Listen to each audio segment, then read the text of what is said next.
Ça, c'est mon or. Et mon or, c'est mon argent. Voilà. Les pépettes.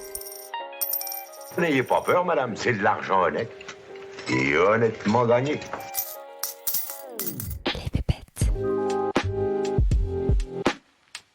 Bienvenue sur Les Pépettes, le podcast qui réconcilie sens et argent. Je m'appelle Aude Nguyen et je suis entrepreneuse sociale. Je constate qu'il y a souvent une dissonance entre argent et sens. Comme si ça sonnait faux de générer de l'argent en exerçant une activité qui nous passionne et en ayant un impact positif sur la société. J'ai donc décidé de prendre le micro pour donner la parole à celles et ceux qui maîtrisent le sujet et qui peuvent nous offrir un nouvel éclairage sur l'argent et sur le sens qu'on lui donne.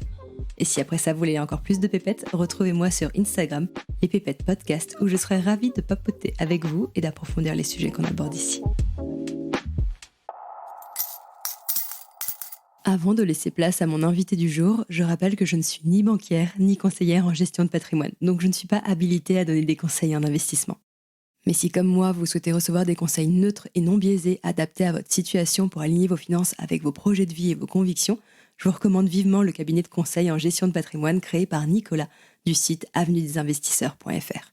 J'ai choisi de me faire accompagner par Nicolas car il fait partie des 5% seulement des conseillers en gestion de patrimoine qui délivrent un conseil indépendant en France. Tous les autres délivrent du conseil non indépendant avec rétrocommission. Et comme Nicolas c'est un mec en or, il offre aux auditeurs et aux auditrices des pépettes une réduction de 100 € lors de votre deuxième rendez-vous. Pour en savoir plus, je vous invite à vous rendre dans la description de l'épisode. Je poursuis aujourd'hui la série de cas pratiques que j'avais initiée avec mon premier invité, Nicolas Decodin, à la fin de l'épisode 1. J'ai reçu ensuite Guillaume Simonin, avec qui on a réfléchi aux bonnes questions à se poser pour parvenir à créer sa propre stratégie d'investissement. Aujourd'hui, c'est au tour de Maëlle Caravaca qui va se prêter à l'exercice. J'ai déjà reçu Maëlle qui est conseillère en gestion de patrimoine dans l'épisode 11, où elle nous explique que l'on peut s'enrichir sans vendre son âme au diable, on peut se constituer un patrimoine avec éthique et impact. Donc oui, c'est possible. Maintenant, concrètement, comment on fait ? Et ça, c'est ce qu'on traite aujourd'hui avec Maëlle. On a créé ensemble un cas fictif à partir des situations financières que certains parmi vous nous ont partagées. L'idée, c'est de pouvoir vous proposer des situations dans lesquelles vous vous reconnaissez pour vous apporter le plus de valeur possible. Et si ce n'est pas le cas, n'hésitez pas à m'écrire sur Instagram, les Pépettes Podcast, pour que je puisse prendre en compte vos situations spécifiques dans les prochains cas pratiques. Alors, au programme de l'épisode du jour, voici ce qu'on aborde avec Maëlle. Premièrement, comment définir le montant de son épargne de précaution. Ensuite, comment identifier son profil investisseur et comment celui-ci se traduit en termes d'allocation de ses actifs.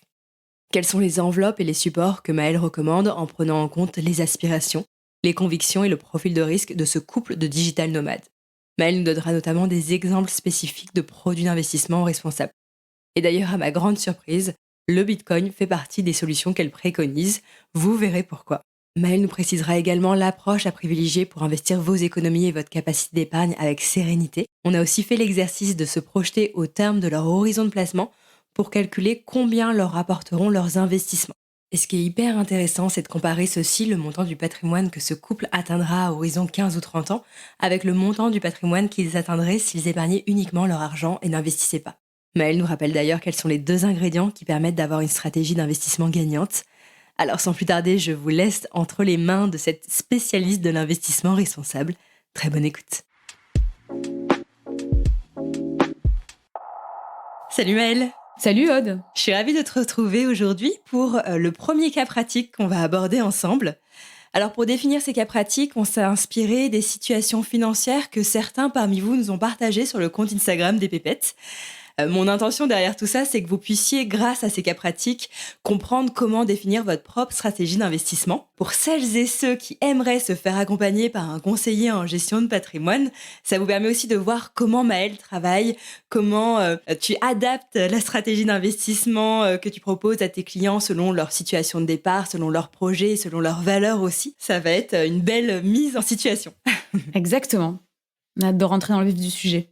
Alors, je vais vous lire le premier cas qu'on a sélectionné avec Maëlle. Il s'agit d'un couple de digital nomades qui est âgé de 30 ans. On va les appeler Paul et Eva. Depuis 2 ans, Paul est chef d'entreprise et Eva est freelance. Ils proposent des prestations de services dans le domaine du marketing digital et de l'infoprenariat. Ils gagnent chacun environ 4 000 € par mois. Et comme ils dépensent à eux deux 3 500 € par mois, ils ont donc une capacité d'épargne mensuelle d'environ 2 000 €. Puisque si on déduit le montant de leurs dépenses au montant de leurs revenus. Ça correspond grosso modo à une capacité d'épargne mensuelle de 4 000 euros, soit 2 000 euros chacun. À côté de ça, ils ont 30 000 euros d'économie, puisque même s'ils n'ont pas encore commencé à investir, ils ont quand même été en capacité jusque-là de mettre régulièrement des revenus de côté. Ensuite, quels sont leurs projets, leurs valeurs et quel est le style de vie auquel ils aspirent? Alors, ce sont des digital nomades, donc ils adorent voyager. Ils veulent d'ailleurs continuer de voyager pendant encore 2 ans. Ce couple a aussi un mode de vie très simple. Ils ne cherchent pas à être dans cette logique d'accumulation et ils ne sont pas du tout matérialistes. Eux, ce qui les fait kiffer, c'est de pouvoir vivre des expériences mémorables, de faire des rencontres, découvrir de nouveaux paysages, de nouvelles cultures. D'ailleurs, c'est pour cette raison qu'ils ont encore du mal à renoncer à l'avion, mais ils sont fiers de pouvoir agir avec leur argent et donc de s'orienter vers l'investissement responsable. Ils sentent bien aussi que leur conscience écologique évolue dans le bon sens depuis qu'ils ont entrepris ce voyage et petit à petit, ils changent leur façon de consommer et de se déplacer au quotidien.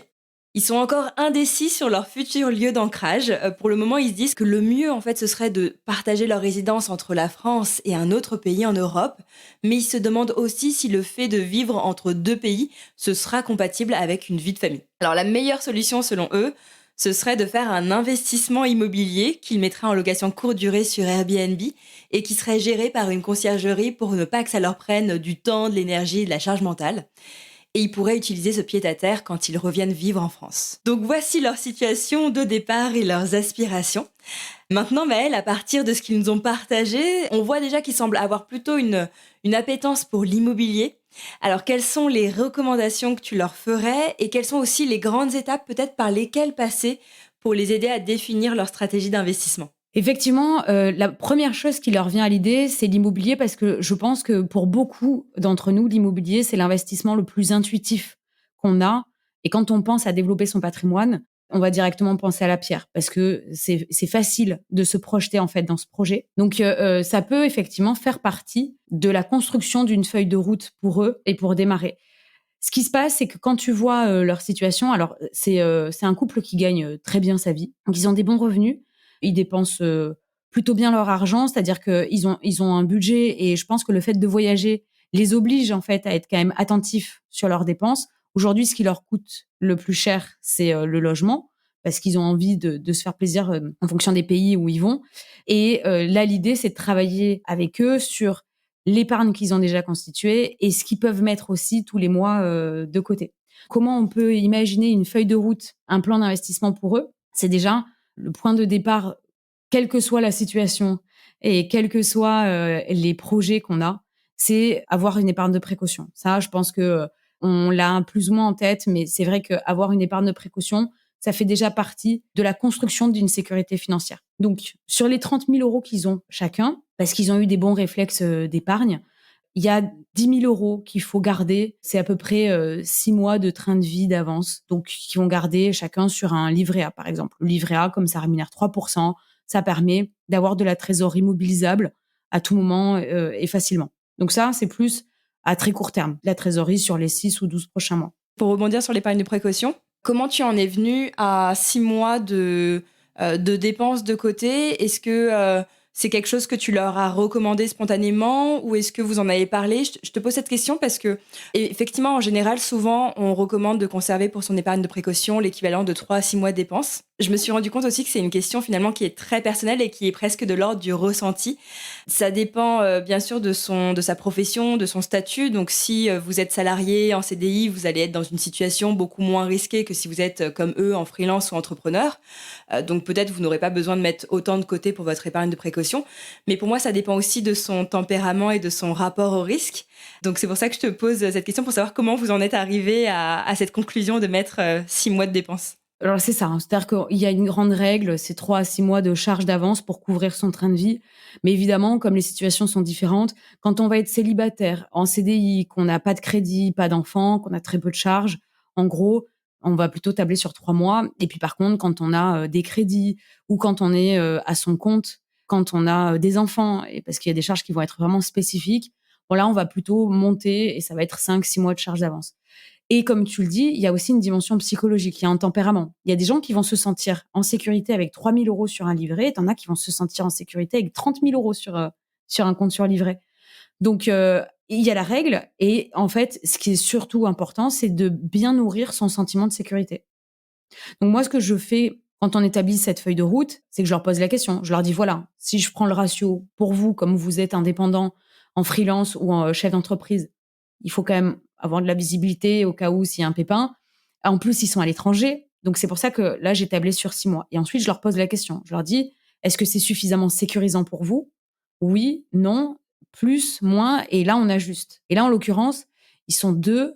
Ça leur permet d'avoir 20 000 euros en tout de trésorerie et ils savent que, ils ont un tempérament plutôt, du coup aventurier et ils ont confiance en leur capacité à créer de la ressource, à, faire fonctionner leur activité. En plus, voilà, ils sont dans de la prestation de service et donc ils ont confiance dans le fait de pouvoir trouver des clients et donc de pas avoir de trous dans leur activité. Par contre, le fait d'être à l'étranger les oblige quand même de prévoir un budget parce que quand tu es à l'étranger, tu as pas, par exemple, le système de santé comme en France. Et donc, s'il y a des grosses dépenses et que d'un coup, tu es malade et que tu dois aller à l'hôpital, il faut quand même payer ce type de frais. Donc, voilà comment peut se mener la discussion sur le calcul de l'épargne de précaution. Oui, effectivement, je pense que c'est important de définir un montant avec lequel on se sent à l'aise pour ne pas être bloqué par la suite pour pouvoir investir. Je te laisse continuer. Une fois qu'on a défini l'épargne de précaution, what's next? Alors, une fois qu'on a défini ça, sur leur projet immobilier, en fait, ce qui peut être compliqué, surtout avec le contexte actuel, c'est que donc ils sont pas en CDI et les banques, même avec de très bons profils et avec de très bons salaires, en ce moment, refusent des dossiers. Et donc, tu peux ne pas avoir de crédit, même si finalement tu as une situation avec une solvabilité suffisante. Eh bien, Eva, elle est en freelance, donc elle est en micro-entreprise. Elle a que 2 ans d'activité. Ça paraît compliqué. Et Paul, lui, donc il est chef d'entreprise, il a une SARL. Il a une activité qui est avec un très bon historique, avec du chiffre d'affaires assez conséquent. Mais là encore, c'est un profil qui est pas très, pas très apprécié en fait par les banques. Donc, c'est un projet qu'il faut mûrir dans le sens où il faudra imaginer du coup de l'apport, peut-être un apport plus conséquent que quand on est en CDI. Pour moi, la stratégie, ça sera plutôt comme ils ont cette volonté de continuer à voyager pendant encore au moins 2 ans, déjà sur 2 ans, continuer à mettre de l'argent de côté pour faire grossir cet apport et mûrir ce projet d'acquisition immobilière, d'investissement immobilier. Et en attendant, malgré tout, parce qu'ils ont quand même des liquidités, un surplus de liquidités, au-delà de l'épargne de précaution, eh bien, je leur ai proposé d'aller sur de l'assurance vie. Parce que ça permet, l'assurance vie, c'est une très bonne enveloppe pour capitaliser et investir tous les mois sans trop se forcer. Donc là, en l'occurrence, on peut imaginer de verser, dans leur cas, 15 000 euros de versement initial chacun sur un contrat d'assurance vie, et puis de verser tous les mois 1 000 euros, puisqu'en fait, ils ont cette capacité facilement pour le sortir. Et donc là, c'est une manière aussi d'avoir cet objectif aussi de constituer un plus gros apport pour l'investissement immobilier, tout en faisant fructifier des liquidités, un surplus de liquidités qui dormait sur un compte courant ou sur un livret. Donc, en leur proposant de mettre 1 000 euros par mois, de flécher 1 000 euros par mois vers leur assurance vie, c'est ce qu'on appelle la méthode DCA. DCA pour Dollar Cost of Aging. Donc, tu leur conseilles donc de placer tous les mois le même montant dans cette enveloppe qui est l'assurance vie et aussi dans les produits qui la composent, j'imagine. Est-ce que tu peux nous dire un peu plus quel est l'intérêt de cette méthode et est-ce qu'on doit aussi appliquer le DCA pour investir progressivement les économies qu'on a de côté? Oui, alors en fait, c'est vrai qu'il y a 2 façons d'utiliser le DCA. Tu as la façon du versement mensuel, le versement récurrent. Là, c'est 1 000 euros par mois et ça a vraiment de gros effets bénéfiques, notamment le fait d'alimenter cet effet de capitalisation, puisque chaque mois, en fait, tu rajoutes au capital. Et donc, il y a un effet boule de neige mécaniquement, et cet effet cumulé est très puissant sur le long terme. Et il y a un deuxième aspect qui est très bénéfique, c'est le fait de réduire la volatilité de l'investissement. La volatilité, ça va être l'amplitude plus ou moins forte entre les moments de hausse et les moments de baisse. Et donc, évidemment, en fonction de son tempérament et de son profil de risque, plus on va prendre de risques, plus cette amplitude va être intense. Et le fait de verser tous les mois te rend beaucoup plus opportuniste. Parce que en versant tous les mois, tu vas rentrer à des moments et des niveaux différents sur les marchés financiers. Et à nouveau, sur un horizon de long terme, ça permet de lisser ton prix de revient et d'écraser, de neutraliser en fait cet effet de risque et donc en fait cet effet de perte potentielle. Donc le DCA, c'est hyper important. Et franchement, il y a 2 choses qui fait que l'investissement c'est gagnant, c'est le temps que tu as devant toi parce que c'est vraiment le temps qui crée la performance et c'est la régularité. Voilà, cette régularité, elle est vraiment payante. Et enfin, comme tu le disais, il y a une autre façon d'utiliser le DCA, c'est quand tu fais ton versement initial. Là, par exemple, Paul et Eva, ils ont 15 000 euros chacun à investir. Ils peuvent se dire, en fait, c'est quand même une grosse somme. Je veux pas investir 15 000 euros d'un coup. Et donc, tu peux aussi fractionner cette somme et te dire, je vais faire de l'investissement progressif. Et plutôt que de verser 15 000 euros, je vais plutôt verser 5 000 euros pendant 3 mois. Ou alors, je peux encore plus fractionner la somme initiale. Mais ça permet là aussi de rentrer à des niveaux différents, d'être plus opportuniste. Et pourtant, toi, là, tu leur ferais investir 15 000 euros d'un coup. Oui, parce que sur l'investissement fractionné, sur le versement initial, quand tu as un horizon long terme, très long terme, 15 000 euros, ça fait pas une très grosse différence. En tout cas, l'investissement fractionné, je vais par exemple le proposer pour mes clients, des clients qui vont avoir peut-être 50 000, 100 000 euros, 200 000 euros, tu vois, où vraiment les montants vont être très conséquents. Et là, de les investir d'un coup, ça peut avoir des conséquences si c'est pas le bon momentum. Là, sur 15 000 euros, sur le très long terme, ça fera pas une grosse différence d'avoir fractionné. Par contre, le fait de verser 1 000 euros par mois, ça, sur le long terme, la projection, elle est assez, je trouve, motivante parce que sans que ça leur coûte vraiment trop d'efforts sur leur budget, en 15 ans, ils vont pouvoir se constituer un gros capital. Donc là, ils ont ouvert leur assurance vie. Est-ce que tu recommandes une assurance vie en particulier? Comment tu choisis à la fois l'enveloppe, donc l'assurance vie, et aussi les supports que tu vas leur proposer à l'intérieur? Alors évidemment, toutes les assurances vie ne se valent pas parce que tu as des milliers de contrats qui sont distribués en France. Et puis, tu en as qui sont plus ou moins compétitifs. Ce qu'il faut regarder, c'est les frais, évidemment, puisque ça viendra impacter ensuite la performance du contrat et du portefeuille. Ce qu'il faut regarder aussi, surtout, et je trouve qu'on n'en parle pas assez, c'est pas uniquement les frais, mais aussi ce que tu vas pouvoir mettre dans ton contrat d'assurance vie. Et donc, en fait, l'univers d'investissement, les supports, les fonds qui vont être référencés. Et ça dépend de chaque assureur. Tu vas pas retrouver le même fonds d'un assureur à un autre. Et pour te donner, à titre de comparaison, si tu allais ouvrir ton contrat d'assurance vie dans ta banque, la banque, elle a une offre de, on va dire, une vingtaine de fonds référencés sur le contrat. Et il se trouve que sur ces 20 fonds que tu vas pouvoir retrouver dans ton assurance vie, il y a de fortes chances qu'il y ait 90% de ces fonds qui soient les fonds de la banque elle-même. Franchement, ça serait complètement dingue que la coïncidence fasse que ce soit les meilleurs fonds du marché, les plus performants et en plus, cerise sur le gâteau, les plus responsables. Bon, je dis ça avec de l'ironie parce que c'est évidemment pas ce qui se passe. C'est-à-dire qu'en banque, on te laisse pas tellement le choix. La banque, elle te sert ce qu'elle a sorti tout chaud de ses de ses étagères. Donc, pour trouver un bon contrat d'assurance vie, les frais et l'univers d'investissement. Donc, qu'est-ce que je peux mettre? J'ai du fonds en euros pour sécuriser une partie du portefeuille. C'est la poche vraiment garantie par l'assureur et c'est la poche sécurisée. Tu peux trouver des fonds d'investissement type OPCVM, tu peux trouver des fonds immobiliers, tu peux trouver des actions en direct, des titres vifs, tu peux trouver des ETF. Et toute cette combinaison-là, plus tu as de choix, plus il y a de profondeur dans l'univers d'investissement et plus tu es en capacité de sélectionner les fonds les plus performants et les plus responsables. Donc moi, c'est mon travail, c'est ce que je fais en fonction du profil de risque du client. Eh bien, je vais construire ce qu'on appelle une allocation et je vais sélectionner ensuite moi-même les fonds qui répondent à des critères financiers et à des critères aussi, à des convictions, à des thématiques pour le client. Là, tu nous parles du profil de risque. Comment tu as défini ce profil? Est-ce que c'est en leur faisant remplir un questionnaire? Est-ce que vous échangez pour déterminer leur profil d'investissement? Comment ça se passe? Ça fait vraiment partie de la première étape, en fait, avant vraiment de construire une feuille de route. Il faut évidemment savoir quel va être ce profil d'investisseur. Donc, il y a un questionnaire qui interroge à la fois sur donc des critères de gestion. Quel est le type de confort de gestion que le client recherche, des critères financiers, quelle est la performance qu'il espère, quel est le niveau de risque, et puis des critères extra-financiers, à savoir quel est, lui, le degré de responsabilité, de durabilité et d'impact qu'il recherche pour ses futurs investissements. Donc là-dedans, ça va être des questions comme, par exemple, quels sont les secteurs que tu veux exclure? Les énergies fossiles, le nucléaire, la déforestation, l'exploitation des animaux. Et puis, ça va être aussi quels sont les secteurs que tu veux privilégier, comme par exemple la santé, l'éducation, les infrastructures d'énergie renouvelable, l'entrepreneuriat social, l'égalité des genres, bref. Donc, l'idée, c'est vraiment d'affiner ce cahier des charges avec le client. Alors, c'est pas à lui de me dire quel est le niveau de risque. En tout cas, c'est pas à lui de me dire, je pense que je suis plutôt dynamique ou je suis plutôt prudent. C'est en fonction de ses réponses que moi, je vais être en capacité de le positionner parce que moi, j'ai ce regard professionnel de dire, OK, tu penses peut-être être dynamique. Parfois, on peut se surestimer. Moi, je pense que plutôt, il vaut mieux aller sur un profil équilibré pour commencer.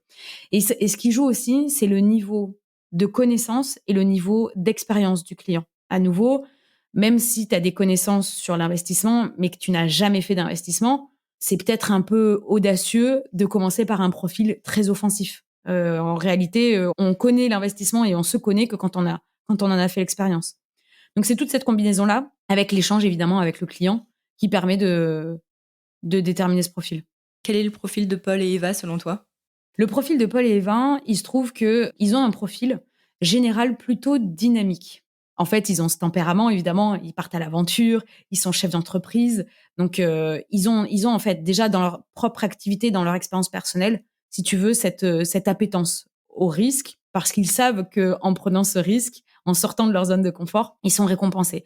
Et sur l'investissement, ils ont aussi beaucoup de connaissances parce qu'ils consomment du contenu sur les réseaux sociaux, sur Internet, etc. Et ils ont même expérimenté l'investissement, par exemple, en crypto.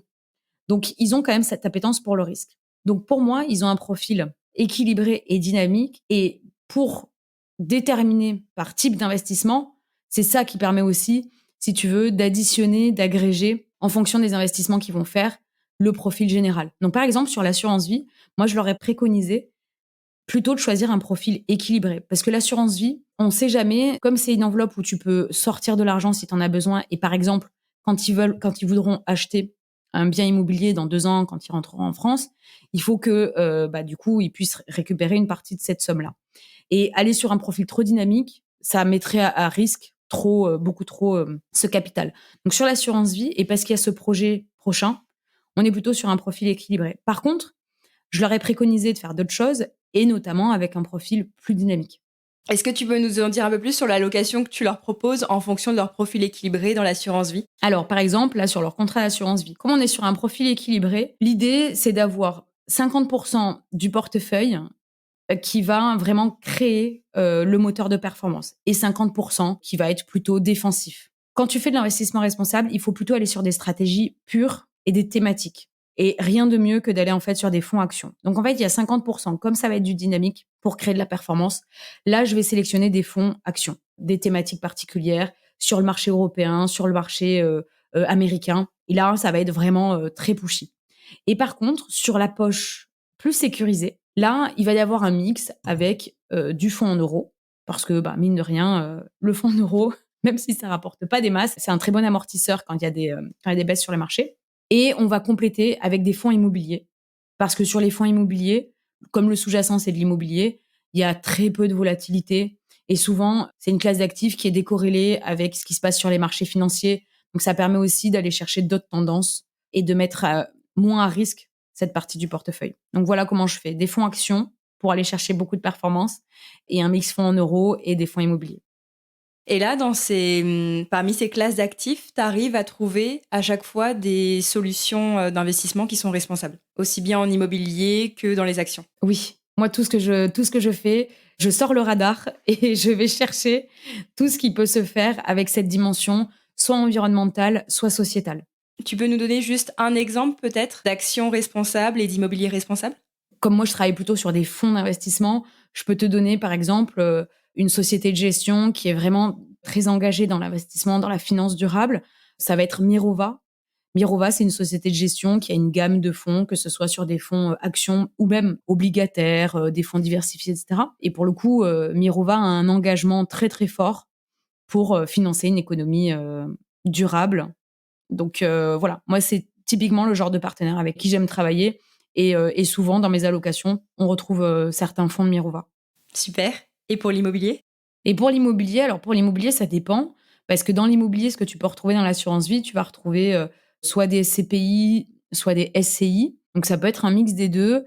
Tous les assureurs ne référencent pas ces fonds-là. Par exemple, tu vas avoir la SCPI Remake Live, qui est accessible dans certains contrats d'assurance vie. Et souvent, c'est des contrats qui sont intermédiaires d'ailleurs, qui sont distribués par des conseillers en gestion patrimoine ou alors en banque privée ou en banque de fortune. Remake qui a une approche en fait de rénover et d'aller sur de l'immobilier utile. Alors, tu nous disais tout à l'heure que tu leur avais proposé plutôt une allocation équilibrée pour l'assurance vie et par contre, tu t'étais réservé une allocation plus dynamique pour d'autres enveloppes. Quelles sont les enveloppes qui vont permettre justement de prendre un peu plus de risques? La deuxième stratégie, moi, que je leur ai proposée pour exploiter aussi, du coup, l'épargne qu'il y avait en surplus, c'est notamment le plan épargne retraite. Parce qu'il se trouve que comme ils sont tous les deux à leur compte, donc Paul qui est en TNS, travailleur non salarié, puisqu'il est chef d'entreprise de sa SARL, et Eva qui est freelance, qui est en micro-entreprise, bah, ces deux-là, ils vont pas cotiser beaucoup pour la retraite, en fait. En tout cas, pas sur le régime général avec la retraite publique. Ce que je leur ai préconisé, c'est de préparer leur retraite par capitalisation et surtout aussi de pouvoir rechercher un petit effet fiscal. Puisque comme ils gagnent quand même bien leur vie, ils ont aussi, en contrepartie, une charge d'impôt qui est importante. Donc avec le plan épargne retraite, là, je leur ai dit de verser 4 000 € chacun à l'ouverture et pareil, d'utiliser leur capacité mensuelle en versant 350 € par mois. Et là, par contre, on va vraiment sur un profil dynamique puisque le plan épargne retraite, quand tu verses de l'argent dessus, normalement, les sommes sont bloquées jusqu'à la retraite, jusqu'à ce que tu fasses valoir tes droits à la retraite. Il y a un cas de déblocage anticipé. Il y en a plusieurs, mais le plus réjouissant, c'est quand tu achètes ta résidence principale. Donc, ils savent que le jour où ils voudront vraiment rentrer en France et acheter leur résidence principale, ils pourront aussi utiliser cet argent comme un apport. Mais eux, ils vont vraiment utiliser cette enveloppe vraiment pour l'objectif retraite, parce qu'ils savent qu'elle sera vraiment pas terrible pour eux.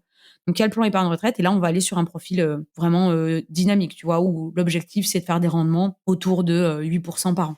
Quel est l'avantage du PER par rapport à l'assurance vie ou au PEA? Parce que c'est souvent les deux enveloppes qui reviennent le plus souvent parce que c'est les deux niches fiscales les plus populaires en France. Moi, je connais pas vraiment encore le PER. Qu'est-ce que ça nous apporte en plus? Alors, il y a des différences fiscales et puis il y a des différences aussi de gestion. Comme je te le disais, le PER, l'argent que tu places dessus, c'est bloqué. Alors que sur l'assurance vie, si tu as besoin de retirer 1 000 €, 2 000 €, tu peux retirer sans contrainte, l'argent n'est pas bloqué. Donc, il y a déjà, en fait, si tu veux, cette notion de liquidité qui est très différente. C'est pour ça que faut pas mettre 50 000 € sur son plan épargne retraite, parce que sinon, tu le vois pas jusqu'à tes 65 ans. Et la différence, donc ensuite, elle est fiscale. Quand tu investis sur le plan épargne retraite, ce qui est intéressant, c'est que les sommes que tu vas verser, elles pourront venir en déduction des revenus ensuite que tu vas déclarer. Donc, je t'explique. Eux, ils vont déclarer 90 000 € de revenus à l'année. S'ils versent 8 000 €, donc 4 000 € chacun, eh bien, tu vas pouvoir faire 90 moins 8, et donc ils seront imposés que sur 82 000 €. Donc, mécaniquement, ça te permet de faire baisser ta base imposable et, in fine, ton impôt. Tu fais forcément une économie d'impôt. Donc ça, c'est intéressant, tu vois, d'avoir cet effet fiscal. Et puis, tant qu'à faire, en plus, ce que tu payes pas aux impôts, c'est parce que tu le mets dans une enveloppe qui te servira pour ta retraite. Donc, ça permet aussi de flécher l'argent pour soi, en fait, pour vraiment capitaliser pour sa retraite. Et cet avantage fiscal va être plus intéressant que l'avantage fiscal offert par l'assurance vie ou le PEA. C'est une fiscalité qui va être différente parce que l'assurance vie, en fait, la fiscalité, elle se déclenche uniquement si tu fais des retraits, mais par contre, tu n'as pas d'avantage à l'entrée. C'est-à-dire que les sommes que tu verses sur ton assurance vie ne te permettent pas d'avoir un bénéfice fiscal. Par contre, l'argent que tu laisses, toutes les plus-values que tu vas générer dans ton contrat d'assurance vie, tant que tu ne retires pas cet argent, il n'y aura pas d'imposition. Par contre, au moment où tu fais un retrait, il y a une imposition, c'est la flat tax à 30%. Donc là, ils ont une assurance vie, un PER d'ouvert, quoi d'autre?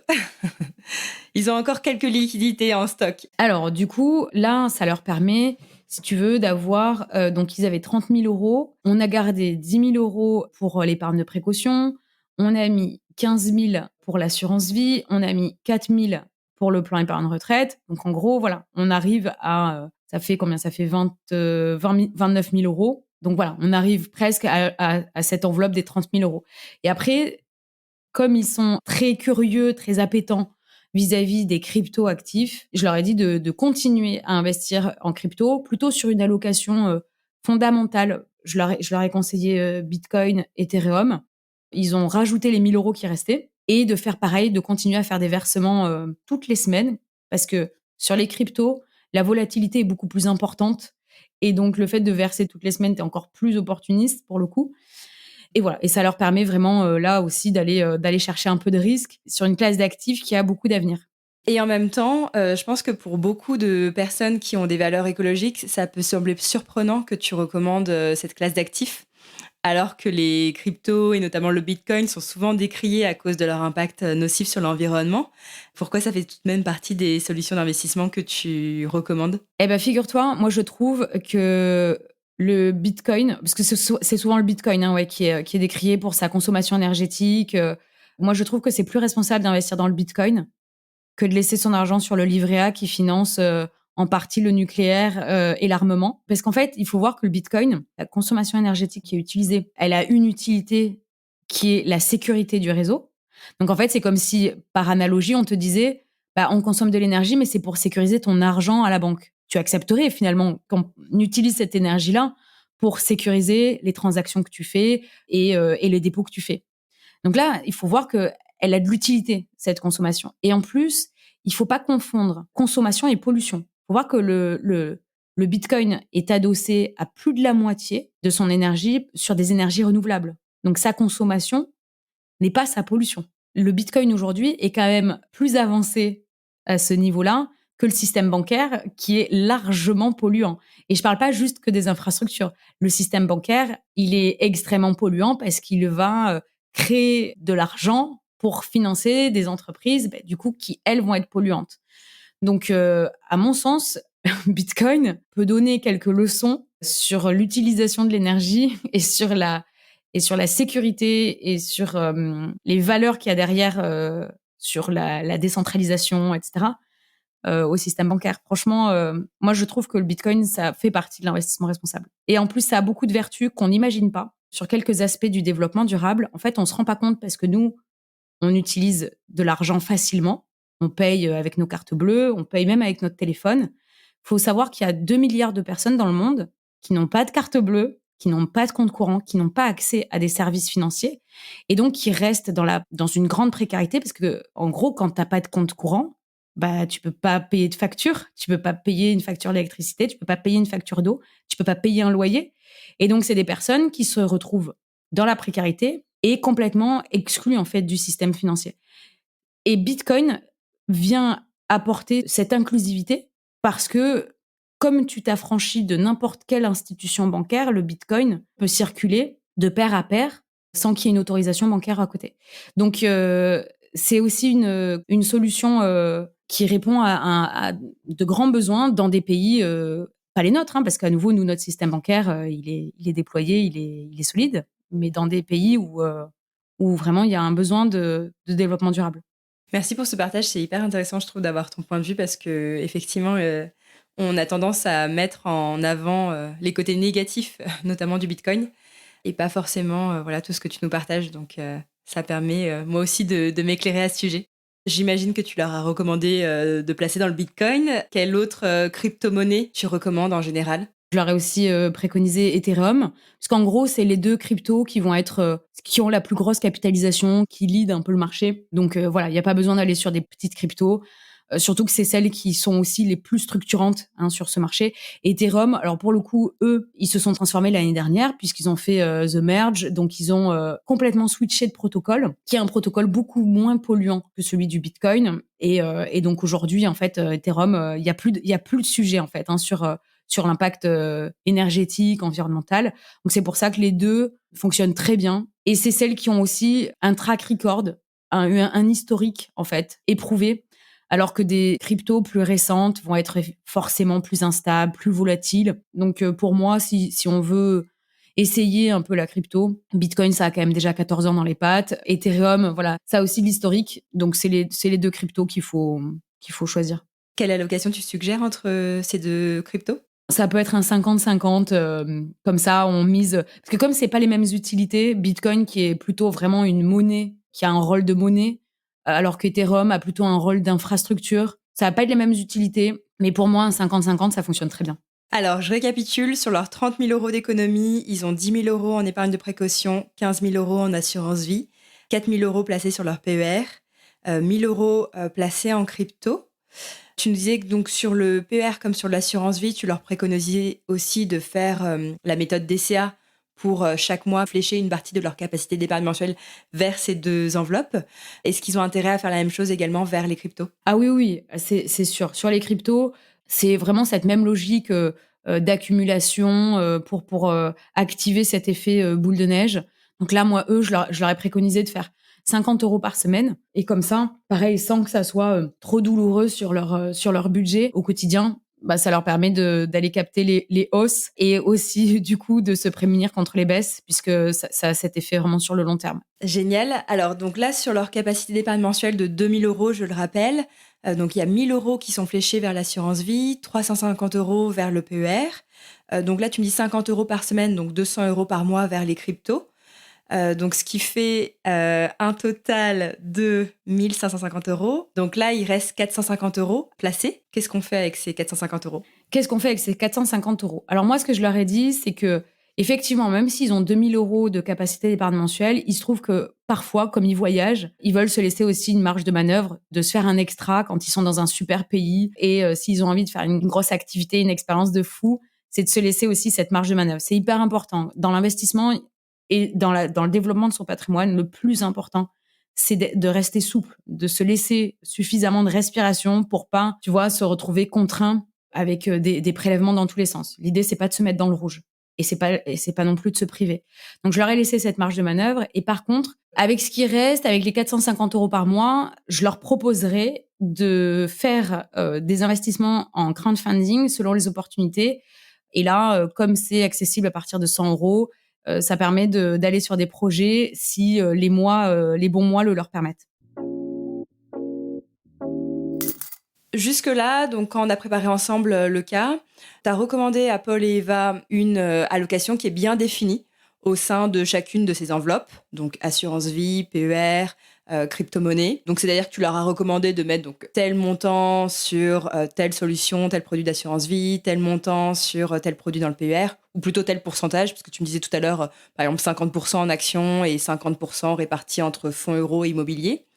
On a une allocation qui est bien définie au départ, mais si on gère ces investissements sans passer par un conseiller en gestion de patrimoine, comment garder cette même allocation au fil du temps pour avoir toujours le même pourcentage d'un certain produit dans son portefeuille? Oui, si on veut pas le suivi par un conseiller en gestion de patrimoine, ça demande quand même à un moment donné de s'impliquer, de surveiller soi-même. Ça demande de s'y intéresser vraiment en fait, hein, et d'assurer le suivi et la surveillance soi-même. La difficulté quand on fait les choses tout seul, en tout cas sur l'investissement, c'est que on n'a pas toute l'information. On va pas aussi avoir des outils qui permettent, si tu veux, de faire des simulations, de faire des projections, ou alors d'avoir des historiques. Ce qui est différent, parce qu'en tant que professionnel, ben moi j'ai des outils professionnels qui me permettent de surveiller les portefeuilles, de créer des alertes, de voir si c'est toujours cohérent. Par mon métier, j'ai cette rigueur aussi de revenir vers le client pour savoir si cette situation a changé, pour savoir s'il y a de nouvelles choses à prendre en compte et si je dois faire des arbitrages ou non. Donc, si on le fait tout seul, il faut avoir pour soi cette rigueur et cette surveillance. Et toi, en tant que professionnel, est-ce que tu as plutôt une gestion passive ou est-ce que justement, tu es plutôt dans une gestion active où, de manière régulière, tu changes un peu cette allocation, tu fais des arbitrages, comment tu gères? Alors, je fais pas de trading, hein, et je fais pas tourner les portefeuilles. Donc, j'ai plutôt une approche évidemment patrimoniale. Quand je construis une allocation, c'est plutôt un portefeuille qui va durer, c'est en moyenne la durée de détention entre 3 ans, 3 à 5 ans. Évidemment, quand il y a des événements de marché, il y a des rectifications. C'est là où je peux intervenir et faire des arbitrages. Ou alors, j'interviens aussi parce que quand le client fait des versements tous les mois, bien, ça peut venir déséquilibrer l'ensemble de son portefeuille et donc ça peut nécessiter de refaire un rééquilibrage. Donc moi, je suis là pour m'assurer que l'allocation, elle reste cohérente. Mais après, si tu veux, mon rôle, c'est pas du tout de faire du trading. Et surtout, quand tu fais de l'investissement responsable et que tu as des convictions sur des secteurs d'activité, bon, c'est pas pour pareil, c'est pas pour faire de la spéculation. C'est plutôt pour permettre le développement d'un secteur avec une vision moyen-long terme. Donc le suivi que je fais, moi, vis-à-vis de mes clients, c'est plus pour m'assurer que leur situation personnelle, professionnelle n'a pas changé, ou alors si elle a changé, le prendre en compte pour vérifier qu'on est toujours dans les clous sur la feuille de route. Et ensuite, sur la surveillance du portefeuille, c'est plus pour m'assurer qu'il n'y a pas de déséquilibrage, ou alors s'il y a un événement de marché, bon là, il faut effectivement intervenir et voir et prendre des décisions. Paul et Eva, je le disais en préambule, ont 30 ans. Alors, quel patrimoine ils attendront à l'âge de 45 ans, donc dans 15 ans? Alors, et oui, parce que l'idée, c'est aussi pour que ça soit suffisamment motivant de savoir ce que ça donne, de commencer maintenant sur l'assurance vie, sur le plan épargne retraite et d'avoir la bonne surprise dans 15 ans. Alors, sur la projection, moi, que je peux en faire, évidemment, c'est des chiffres qui sont, indicatifs. Il n'y a pas de garantie dans l'investissement, surtout avec leur profil de risque qui est plutôt équilibré et dynamique. Donc, par exemple, sur l'assurance vie, ils mettent 15 000 euros, ils versent tous les mois 1 000 euros chacun. On part sur une projection à 15 ans. Ça leur permettrait de capitaliser au terme des 15 ans 270 000 euros de capital.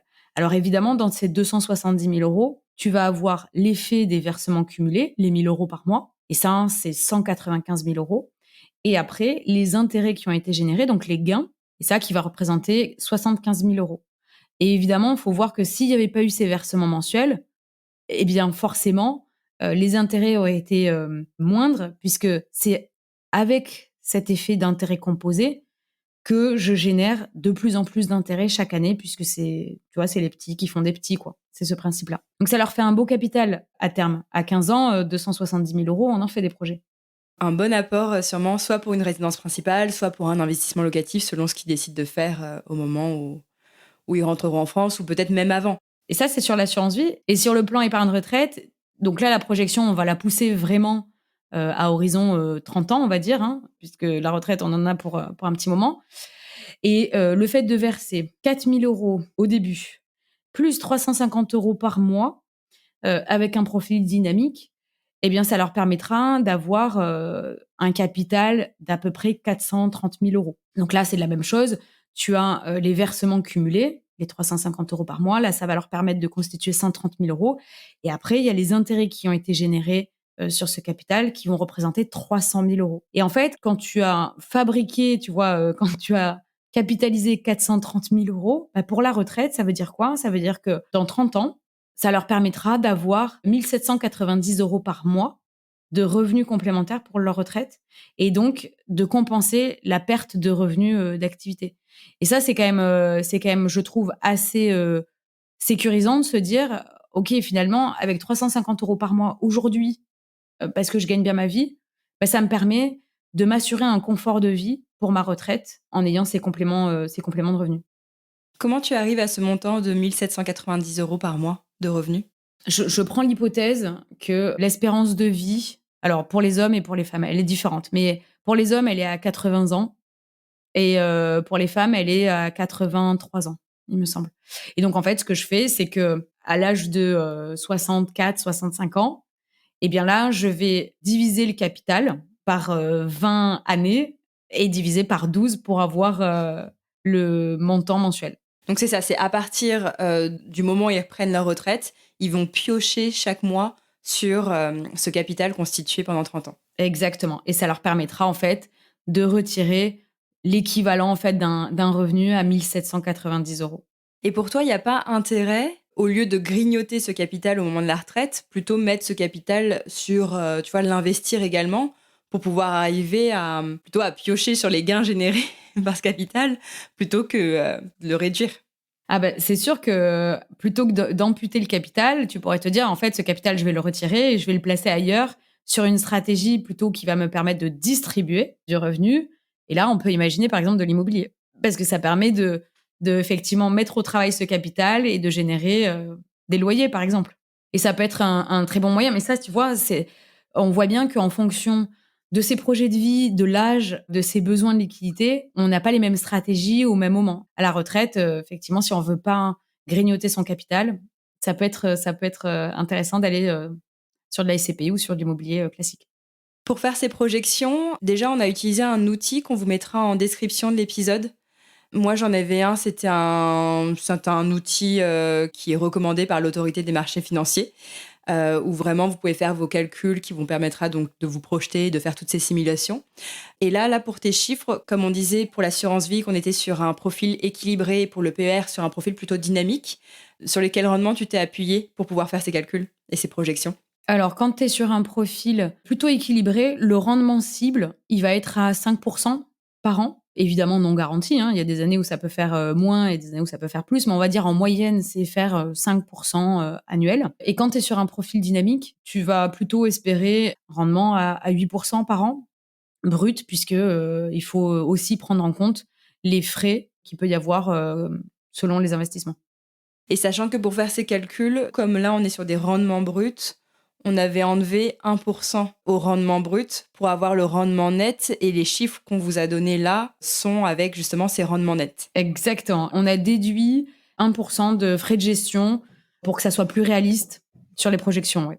Ce qui peut être intéressant aussi à faire, c'est de comparer le patrimoine donc, qu'ils atteindront à horizon 15 ou 30 ans, s'ils investissent donc dès maintenant, versus le patrimoine qu'ils atteindront s'ils ne se préoccupent pas de leur argent et s'ils laissent, comme la majorité des Français, dormir leurs économies sur des comptes et livrets bancaires. Et je dis ça parce que j'observe vraiment, même là dans mon entourage, même des amis qui écoutent le podcast et qui me disent « Oh là là, ça me donne vraiment envie de passer à l'action », mais finalement qui ne sautent jamais le pas par manque de temps, par manque d'intérêt pour le sujet, par manque de connaissances et par peur aussi. Et aussi quand on a peu de visibilité sur son avenir, je sais que c'est difficile de se projeter et de placer sur son argent. Donc pour toutes ces raisons, on attend, mais cette attente-là, elle peut coûter très cher. Surtout si, comme Paul et Eva, vous avez des économies à placer et si vous pouvez mettre de côté un peu d'argent chaque mois. Et ce coût-là, donc ce coût lié au fait de ne pas passer à l'action, c'est ce qu'on appelle le coût d'opportunité. Donc je trouvais ça intéressant qu'on revienne un peu là-dessus avec toi, Maëlle, pour vraiment comprendre à combien se chiffre ce coût d'opportunité si on ne passe pas à l'action et si on ne suit pas, en tout cas si Paul et Eva, dans ce cas-là, ne suivent pas tes préconisations. Alors, prenons les hypothèses de Paul et Eva, plutôt que de placer leur épargne et cette capacité d'épargne mensuelle sur une assurance vie ou sur un plan épargne retraite, on s'imagine qu'ils restent uniquement sur des livrets. Donc, par exemple, ils vont verser 15 000 euros plus 1 000 euros par mois pendant 15 ans sur un livret qui rapporte, j'ai pris une moyenne sur les 20 dernières années, les livrets, en gros, ça a rapporté 1,84% par an. Donc, qu'est-ce que ça donne en faisant ce calcul sur 15 ans? Eh bien, je vais avoir un capital final au terme de 226 000 euros. Je fais le même exercice avec le budget qu'ils auraient placé sur un plan épargne retraite, mais finalement, ils vont le laisser à nouveau sur un livret. Donc, les 350 euros par mois, le capital initial à 4 000 euros, avec ce rendement, pareil, annuel à 1,84. Et là, je fais la projection sur 30 ans. Là, ça permet d'avoir un capital final de 175 000 euros. Donc, en gros, on voit quand même une sacrée différence entre je reste uniquement dans l'univers des livrets et je fais l'écureuil avec un taux de rendement qui est quand même assez faible versus je mets vraiment dans des enveloppes capitalisantes et avec un niveau de risque plus élevé pour aller chercher des performances plus intéressantes. Le capital n'est pas le même. On a une sacrée différence. Alors, dans le premier scénario où Paul et Eva donc, investissent, là, ils arrivent au terme de leur projet à un capital total de 700 000 euros, puisqu'on avait 430 000 euros avec le PER et 270 000 euros avec l'assurance vie.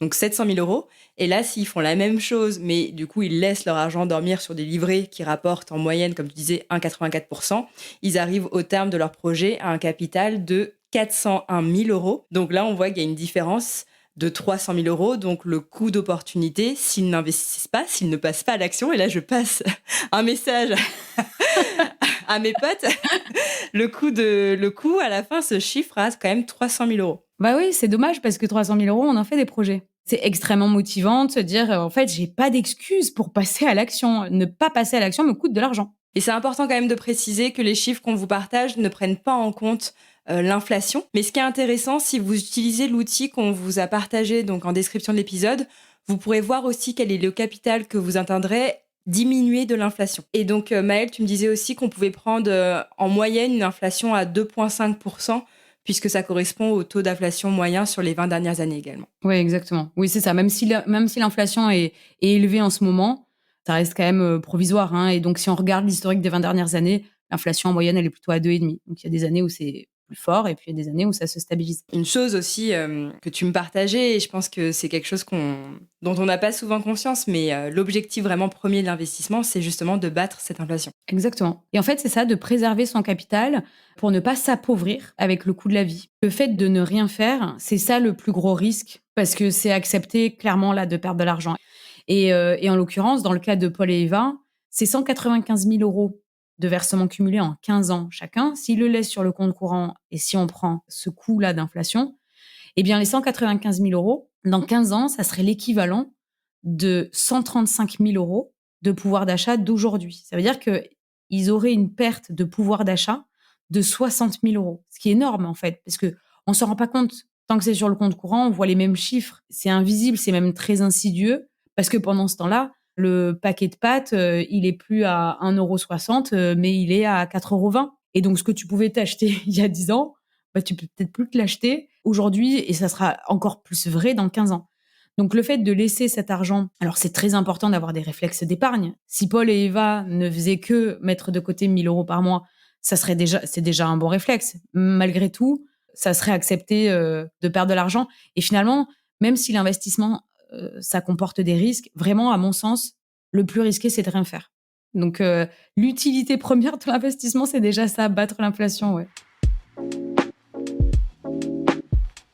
Alors une question aussi que je me pose, moi, c'est qu'une fois qu'ils arrivent au terme de leur horizon de placement, par rapport aux différents projets qu'on a définis ensemble, comme la retraite ou l'achat d'un appartement, comment ils définissent leur stratégie de sortie? Est-ce qu'il y a quelque chose à faire au moment où on a besoin de retirer ses billets? Et oui. Et d'ailleurs, dans la réflexion qu'on mène, que soit tu peux mener tout seul, soit qu'on mène quand les gens font appel à un conseiller. Donc moi, c'est une réflexion que je mène avec mes clients. C'est évidemment comment tu sors, quelles sont les incidences que ça a, est-ce que c'est à nouveau suffisamment flexible. Donc en l'occurrence, Paul et Eva, comme ils ont quand même ce projet en tête de rentrer en France, avoir un pied-à-terre, faire de l'investissement locatif, donc quand même développer leur patrimoine immobilier, c'est aussi pour ça que je suis restée sur une enveloppe d'abord d'assurance vie, puisque c'est une enveloppe très souple où tu peux retirer sans contrainte. L'argent n'est pas bloqué et quelles que soient les décisions que tu prends, il faut quand même toujours se laisser une porte de sortie et aussi finalement calculer le coût de sortie. Quelle va être ta fiscalité? Donc ça dépend évidemment de chacun, sa fiscalité personnelle. Si par exemple je suis sur de l'immobilier, quel va être le coût de la revente? En fait, il faut vraiment prendre en compte et faire une analyse globale du coût à la fois de l'investissement et du coût fiscal. Donc voilà, l'assurance vie, c'est souple. Sur le plan épargne retraite, il y a cette sortie au cas où pour acheter sa résidence principale. Sinon, c'est la retraite. Et quand tu es sur de la crypto, par exemple, là, pour le coup, c'est suffisamment liquide parce que ça fonctionne un peu sur le même principe que la bourse. En gros, tu veux revendre tes actifs, tu les revends très facilement, c'est très liquide. Donc là aussi, ça peut apporter beaucoup de souplesse. Alors évidemment, attention, hein, parce que comme la volatilité est importante, il ne faut pas se planter quand on vend. Pour ce qui est, en revanche, des opérations en crowdfunding, là, quand tu investis dans une start-up, que tu prêtes de l'argent ou que tu rentres au capital d'une start-up, là, il faut voir que c'est de l'argent qui reste pendant plusieurs années et où là, il y a un risque d'illiquidité où tu peux pas retirer, tu peux pas récupérer cette somme d'argent. Donc, c'est aussi faire la bonne combinaison, à nouveau, entre ses objectifs, son besoin de liquidité, son niveau de risque, sa fiscalité personnelle, son horizon d'investissement. Toutes ces choses-là qui sont très personnelles à nouveau et qui doivent être toutes prises en compte. Une autre question aussi qui peuvent se poser, c'est quand ils font des gains ou des pertes aussi importantes, est-ce qu'ils ont intérêt à vendre pour soit sécuriser les gains en phase d'euphorie des marchés ou au contraire pour limiter la perte en phase de déprime? Comment tu réagis toi face aux variations à la hausse ou à la baisse du marché? Alors moi, je suis un peu la psy, moi, de mes clients. Quand c'est la panique, justement, j'essaie de les apaiser. En fait, l'investissement, ça reste quand même très cyclique. Il faut bien gérer ses émotions. Et évidemment, quand ça s'emballe, c'est les moments les plus critiques. Et c'est surtout pas à ce moment-là où il faut retirer ses billes. Donc, c'est aussi pour ça qu'il faut gérer les temporalités. Quand on a besoin de liquidité, on va piocher dans ses livrets, on va piocher dans son épargne de précaution, ou alors on a anticipé un projet. Mais par contre, il faut sortir en fait de cette dimension spéculative, ou alors en tout cas ne pas être victime de ces émotions, que ce soit l'émotion d'euphorie ou l'émotion de déprime, et garder le cap sur son horizon d'investissement. Si on a décidé que l'argent doit être placé à long terme, on reste à long terme. Voilà. Je suis là aussi pour, entre guillemets, coacher les clients, pour les rassurer et puis aussi d'une certaine manière, pour pas que ça soit anxiogène pour eux. Parce que quand tu le fais tout seul, à nouveau, tu es obligé de surveiller tout seul et ça peut être anxiogène. Quand tu es avec un intermédiaire, avec un conseiller en gestion de patrimoine, bah, tu n'as pas forcément le nez tout le temps dedans parce que c'est ton conseiller qui est censé regarder. Et moi, mon rôle, c'est aussi de faire un peu cet effet de tampon pour pas inquiéter les clients. Et moi, ce que je fais, c'est que je fais des reportings assez régulièrement en leur expliquant aussi ce qui se passe sur les marchés, pourquoi c'est comme ça et pourquoi il faut rester optimiste sur le long terme. Paul et Eva sont aussi entrepreneurs. On l'a dit, Eva est en micro-entreprise et Paul est en SARL à Liès. Est-ce qu'ils doivent également prendre des dispositions particulières pour protéger leur patrimoine personnel si jamais leur entreprise rencontre des difficultés financières et s'endette ou fait faillite, par exemple? Oui, alors là, tu vois, ça va être plutôt des dispositions sur le plan civil par rapport à une union, un Pacs ou un mariage, puisqu'effectivement, leurs activités respectives, comme ils sont à leur compte, peut mettre à risque en fait le patrimoine du couple. Donc souvent, tu sais, quand tu es à ton compte ou quand tu es chef d'entreprise, le régime qui protège bien le patrimoine du conjoint, ça va être la séparation de biens pour éviter justement s'il y a des difficultés, des dettes sur l'entreprise, en fait, que ça ne rejaillisse pas sur le patrimoine privé ou qu'on vienne pas se servir sur le patrimoine privé pour payer les dettes de l'entreprise. Donc le mieux là, c'est vraiment le régime séparatiste. Alors après, il y a d'autres aménagements qui sont possibles. Et alors notamment, tu sais, quand tu es en entreprise individuelle, tu as la possibilité de faire une déclaration de patrimoine pour distinguer ton patrimoine personnel et ton patrimoine professionnel pour pas qu'il y ait de confusion si jamais il y a des dettes qu'il faut payer. Donc ça, c'est le statut là, dans l'entreprise individuelle. Et donc oui, c'est aussi important d'anticiper ces choses-là parce que c'est pas quand ça arrive qu'il faut trouver les solutions. C'est avant. Le fait aussi que Paul soit en SARL, ça engendre aussi des répercussions sur les revenus qu'il perçoit. Donc, par exemple, il peut se demander s'il a intérêt à se verser un salaire, à se verser des dividendes, quelles charges aussi il peut faire passer sur sa boîte. Est-ce que tu les conseilles sur ce point également ou est-ce que ça va être plutôt du ressort d'un expert comptable? Moi, j'interviens aussi sur ces interrogations-là. Donc, Paul se demande s'il doit plutôt se verser du salaire ou plutôt des dividendes. On va réfléchir ensemble à la meilleure combinaison, au point d'équilibre pour ne pas trop s'alourdir en cotisation, en charges sociales, etc. Mais aussi de sorte de bien se couvrir pour la retraite, pour la santé. Parce que très souvent, quand on est à son compte, on va se dire je veux pas trop me verser de salaire parce que je sais que ça va être lourdement fiscalisé, il y a de grosses cotisations. Oui, mais il faut voir qu'en fait, il y a quand même une partie de ces cotisations qui permettent d'assurer une couverture santé et aussi, tant qu'à faire, de cotiser et de valider ses trimestres pour la retraite, même si on pense que la retraite sera maigre. Mais ce qui est sûr, c'est qu'il faut trouver en fait ce bon équilibre entre est-ce que je me verse des salaires, est-ce que je choisis plutôt les dividendes, ça dépend de la forme juridique de la société. Et comme tu le disais, il y a aussi des optimisations de charges qu'on fait passer sur la société ou pas. Évidemment, les charges, il faut impérativement qu'elles aient un lien direct avec l'activité. Donc, on évite de s'acheter des fringues sur le compte de la boîte. Mais oui, c'est des choses aussi, moi, où j'interviens sur le conseil. Et ça peut être soit toute seule, soit évidemment en collaboration avec l'expert comptable. Parfait, je pense qu'on a fait un bon tour, Maëlle. T'avais autre chose à rajouter?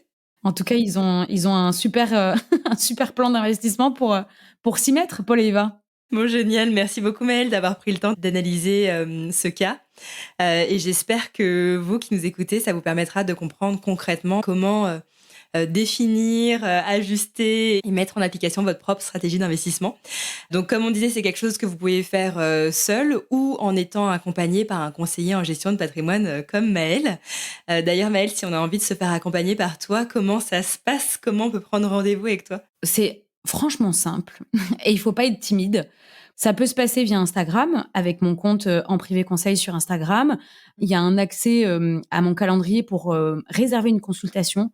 Et même déjà au stade de la consultation, je peux déjà analyser la situation personnelle parce qu'il y a un petit questionnaire qu'il faut remplir. On se fait une idée du profil de risque et déjà, je peux établir quelques recommandations. Et puis, si on veut aller vraiment plus loin et qu'en plus, on a un petit peu plus de patrimoine, là, il y a vraiment mes services de gestion privée où les clients peuvent me déléguer totalement leur patrimoine et je me fais un plaisir évidemment de gérer ça et de suivre toujours avec cette dimension d'investissement responsable pour être en accord avec ses convictions et ses valeurs. Génial, merci beaucoup Maëlle. Merci à toi Aude.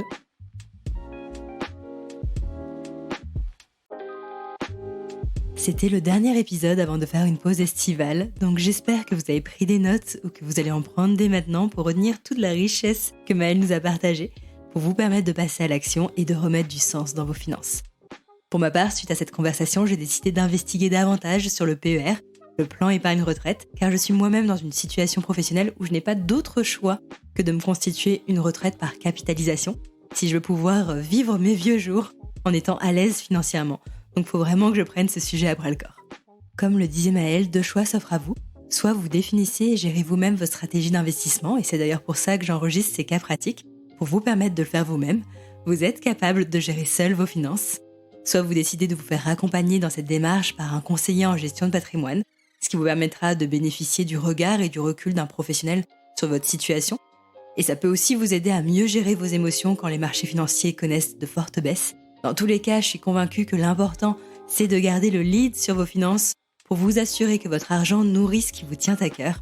Si la façon de faire de Maëlle vous parle, vous pouvez prendre rendez-vous avec elle en cliquant sur le lien dans la description de l'épisode. Et en disant que vous venez de la part des pépettes, ça permet en plus de soutenir le podcast, donc merci à celles et ceux qui le font. Sur un tout autre sujet, je vais profiter de l'été pour apprendre à mieux vous connaître et comprendre comment je peux au mieux vous aider et vous inspirer à travers les invités que je reçois. Parce que j'ai aussi envie de remettre de l'humain et du sens dans ce que je fais. Donc venez me voir sur Instagram, les Pépettes Podcast. Ça me fera très plaisir d'échanger avec vous. On se retrouve en pleine forme à la rentrée et d'ici là, je vous souhaite de remettre du sens dans vos finances.